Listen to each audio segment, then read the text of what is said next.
I'm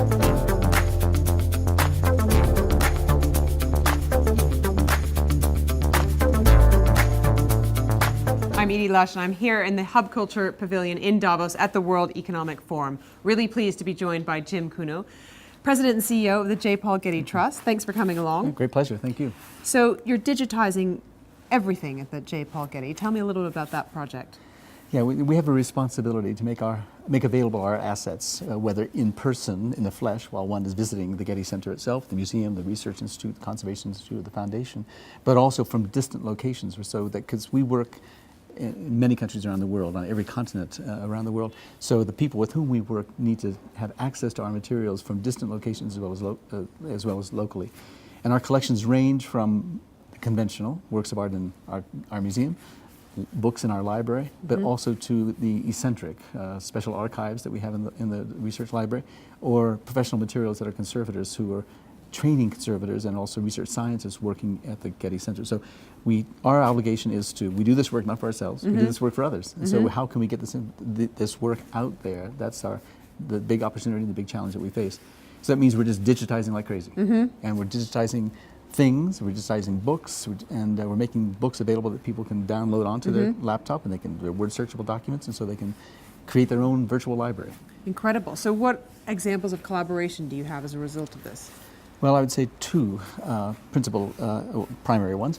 One of them has to do with an ambition that we have to create a massive virtual library of all art historical texts before 1921, when the copyright law goes into effect in the United States in any case.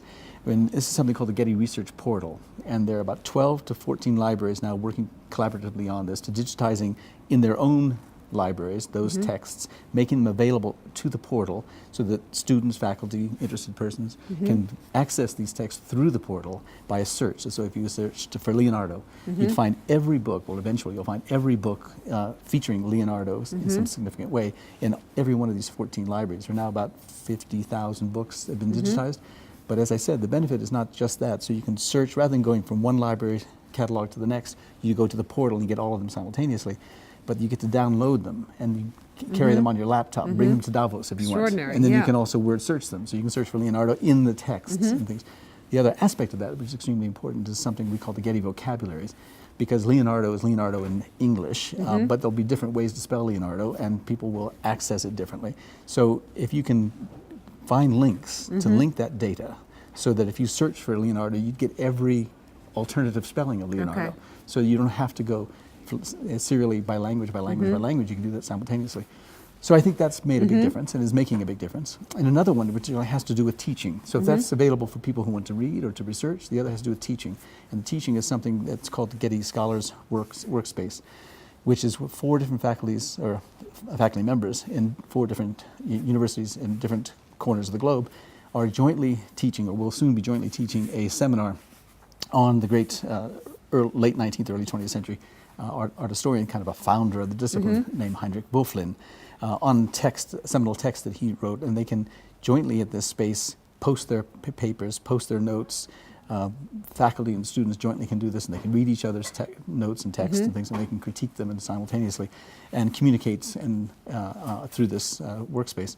So the web has the potential not only to disseminate broadly all this information, but bring people together in collaboration. And so that's what we're trying to explore. So there's very obvious reasons to digitize the art, but what about the aura of the object? What about seeing the art in person too? Nothing can replace it. So this is a way to amplify that experience. It's to attract people to it, but then it's to amplify it. And what we can do is provide information for people while they're there in front of the object, but then we can provide them information prior to their coming, so they come more informed, and we can provide them information after they've left so they can carry that experience back with them, because the experience of looking at the work of art is only an introduction to the power of the image. The image then has a history, which is amplified by texts that are associated with it. So and people are curating their own experiences. You know, the great thing about museums, unlike universities, is that we don't test people on arrival. Right. Anybody can come. We don't test them on departure. So, but we can provide them informed access to works of art. And then what they can do is take that informed access and they can test it on their own when they go when they go home, and create their own experiences out of that. And then they can come back to us for more information if they need and want to. But it's really giving them agency. and respecting their own individual agency as actors who wish to engage with works of art. Are you experimenting at all with augmented reality, so you can see these things through 3D glasses, or? No. Not yet? Not yet, I know. But there's one great challenge of this, because in this digitized world, which is predominantly character-based, so there's character recognition, so you can map all kinds of relationships between words.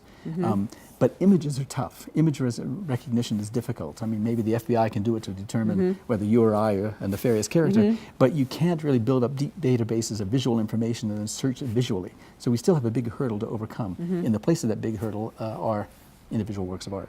And so we offer that opportunity for people to come to the museum or come to the Research Institute. No, it's one of my favorites. I'll never forget driving across LA to go see the Milk Starry Night on a sort of repeated basis. So. Oh, great. Well, happy. Come on back. Absolutely. Jim, thanks so much for stopping by the Hub Culture Pavilion here in Davos, and I'm Edie Lush. Thank you very much. Great. Thank you.